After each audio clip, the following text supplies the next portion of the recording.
আসসালামু আলাইকুম বন্ধুরা, জাতীয় বিশ্ববিদ্যালয়ের একটি গুরুত্বপূর্ণ আপডেট ভিডিওতে তোমাদের সবাইকে স্বাগত জানাচ্ছি।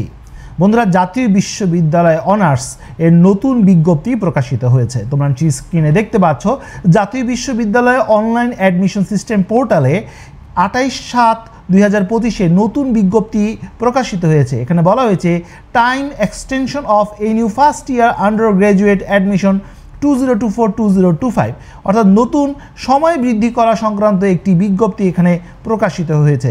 চলো বন্ধুরা, দেরি না করে আমরা বিজ্ঞপ্তিটি দেখি, তারপর খুঁটিনাটি বিশ্লেষণ করি। বন্ধুরা, এই বিজ্ঞপ্তিটি মূলত প্রকাশিত হয়েছে, তোমরা স্ক্রিনে দেখতে পাচ্ছ, জাতীয় বিশ্ববিদ্যালয় 2024-25 শিক্ষাবর্ষের প্রথম বর্ষ আন্ডার গ্র্যাজুয়েট প্রোগ্রামে আবেদনের সময় বৃদ্ধি সম্পর্কিত জরুরি বিজ্ঞপ্তি। আবেদনের সর্বশেষ তারিখ 31 আগস্ট 2025 রাত 12টা পর্যন্ত। ভর্তি পরীক্ষার তারিখ পরবর্তী বিজ্ঞপ্তির মাধ্যমে জানানো হবে। এখন তোমরা অনেকেই হয়তো বা কনফিউজ হয়ে যাবে, আসলে এটা কোন অনার্সের কথা বলা হয়েছে। মূলত জাতীয় বিশ্ববিদ্যালয়ের নিজস্ব তত্ত্বাবধানে অর্থাৎ অন ক্যাম্পাস অনার্সের কথা এখানে বলা হয়েছে।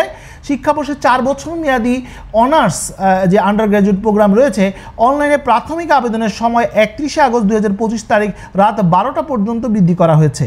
আগ্রহী প্রার্থীদের জাতীয় বিশ্ববিদ্যালয়ে অনলাইন গেটওয়ে অথবা পে স্লিপ ডাউনলোড করে প্রাথমিক আবেদন ফি 1000 টাকা জমা দিয়ে আবেদন ফর্মের প্রিন্ট কপি অনলাইন থেকে 7 সেপ্টেম্বর 2025 তারিখের মধ্যে সংগ্রহ করতে হবে। এখানে তোমরা সাবজেক্ট দেখতে পাচ্ছ LLB, BBA, tourism and hospitality management and nutrition and food science. যারা এখনও পর্যন্ত বিভিন্ন বিশ্ববিদ্যালয়ে আবেদন করেছো, চান্স হয়নি, সাধারণ অনার্সে আবেদন করেছো, এখনও পর্যন্ত সুযোগ হয়নি, পাস করতে পারোনি বা কি করবে বুঝে উঠতে পারছো না, তারা চাইলে এখানে আবেদন করতে পারো। এটা তোমাদের জন্য একটা অপরচুনিটি হতে পারে। যাই হোক বন্ধুরা, অন ক্যাম্পাস অনার্স নিয়ে কিন্তু আমার ডিটেলস ভিডিও রয়েছে, চাইলে তোমরা দেখে নিতে পারো। এখানে তোমরা হয়তো প্রশ্ন করতে পারো, ভাইয়া এই অনার্সে আবেদন করার জন্য ন্যূনতম কী যোগ্যতা রয়েছে? বন্ধুরা, এখানে খুব ক্লিয়ারভাবে বলেছে, বাংলাদেশ স্বীকৃত সকল শিক্ষা বোর্ড উন্মুক্ত বিশ্ববিদ্যালয় থেকে মাধ্যমিক উচ্চ মাধ্যমিক পর্যায়ে মানবিক ও ব্যবসা শিক্ষা শাখা থেকে তুমি যদি পাশ করো 2021-22 শিক্ষাবর্ষে এসএসসি এবং 23-24 শিক্ষাবর্ষে এইচএসসি পাশ করে থাকো এবং আলাদা করে তুমি 3.0 পাও এবং মোট জিপিএ 6.50 পাও, তাহলে আবেদন করতে পারবে।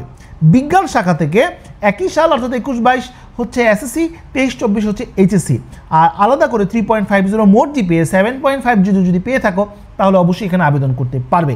আর যারা কারিগরি শিক্ষা বোর্ড থেকে পাশ করেছো বা বিজনেস ম্যানেজমেন্ট শাখা থেকে বা ডিপ্লোমা ইন কমার্স শাখা থেকে অথবা এইচএসসি ভোকেশনাল শাখা থেকে, তারা নিম্নলিখিত শর্ত পূরণ সাপেক্ষে আবেদন করতে পারবে। বিস্তারিত জানার জন্য এই যে ওয়েবসাইট তোমরা দেখতে পাচ্ছ, এখানে কিন্তু অন ক্যাম্পাস অনার্সের বিস্তারিত যে গাইডলাইন রয়েছে সেটা প্রকাশ করা হয়েছে। এছাড়াও আমি আমার ভিডিওতে আলোচনা করেছি। আর তোমরা চাইলে এই ওয়েবসাইটে গিয়েও তোমরা আরও বিস্তারিত তথ্য জানতে পারবে। তার মানে তোমাদের জন্য কিন্তু খুব গুড নিউজ, যারা এখনও পর্যন্ত বিভিন্ন জায়গায় চান্স পাওনি, তারা কিন্তু 31 আগস্ট 2025-এর মধ্যে রাত 12টা পর্যন্ত এই 4টা সাবজেক্টে আবেদন করতে পারবে অন ক্যাম্পাস অনার্সে। আবারও বলছি, এটা জাতীয় বিশ্ববিদ্যালয়ের নিজস্ব ক্যাম্পাস গাজীপুরে এখানে হবে। আর তোমাদেরকে এটাও জানিয়ে রাখি, এটা নিজস্ব তত্ত্বাবধানে হয়, এটা সরাসরি জাতীয় বিশ্ববিদ্যালয়ের ক্যাম্পাসেই অনুষ্ঠিত হয়, এর জন্য আলাদা কোনো হলের ব্যবস্থা নেই। যারা থাকবে বা ঢাকার বাইরে থেকে আসবে, তারা নিজস্ব কিন্তু এই থাকার ব্যবস্থাটা করে নিতে হবে, অর্থাৎ এখান থেকে বিশ্ববিদ্যালয় থেকে কোনো সুযোগ সুবিধা কিন্তু তোমাকে দেওয়া হবে না। এখন তোমরা অনেকেই প্রশ্ন করতে পারো, ভাইয়া সাধারণ অনার্সের কী অবস্থা? সাধারণ অনার্সের কার্যক্রম কিন্তু 3 আগস্ট পর্যন্ত চলবে, অর্থাৎ যারা সেকেন্ড মেরিটে চান্স পেয়েছে তারা কিন্তু 3 আগস্ট পর্যন্ত ফর্ম পূরণ করবে এবং 4 আগস্টের মধ্যে ফর্মটি কলেজের মধ্যে গিয়ে জমা দিবে তাদের ভর্তি ফি সহ, এবং 6 আগস্টের মধ্যে নিশ্চয়ন করবে।